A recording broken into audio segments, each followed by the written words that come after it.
Hi, and welcome to Fantastic Books and How to Write Them. Today's short was, is, or will be about tense. Past, present, and future, oh my, the ghosts that haunt our narrative nightmares. Whether to be or to have been, what's a storyteller to do, or to have done? Glad you asked, or are asking. Past tense is probably the most familiar. The narrator is relaying events that have already taken place.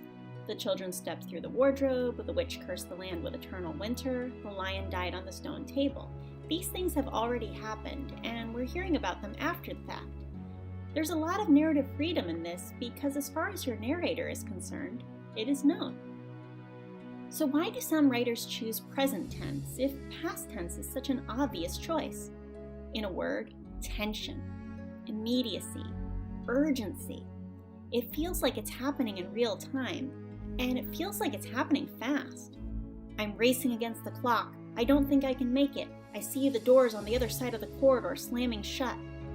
If you decide on present tense, you'll likely be telling the story in a linear fashion as events occur. Chronological order is a narrative restraint, but not necessarily a bad one. It can create parameters and provide structure, which is particularly helpful for new writers. Okay, so present tense has a purpose, but what about future tense? This one has a prophetic, epic, almost biblical tenor. It tells us what will come to pass, or what won't.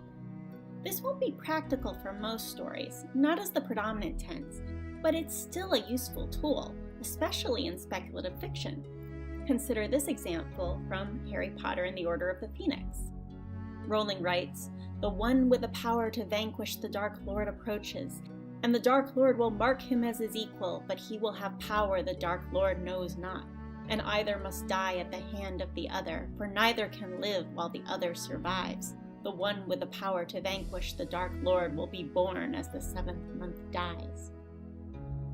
Which tense you choose will likely be determined by the plot, setting, and the narrator themselves. Suzanne Collins' Hunger Games uses first-person present tense for the duo's intensity, intimacy, and interiority, right here, right now, through her heroine's eyes. This might be difficult to do, however, if you're trying to map out something like Middle-earth and communicate its complex history. Beyond practical considerations like world building and narrative pacing, you may wish to consult your intuition on this one and let the story guide you.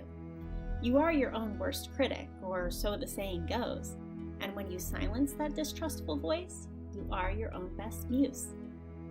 Please stay tuned for more fantastic books and how to write them. In the meantime, just keep writing.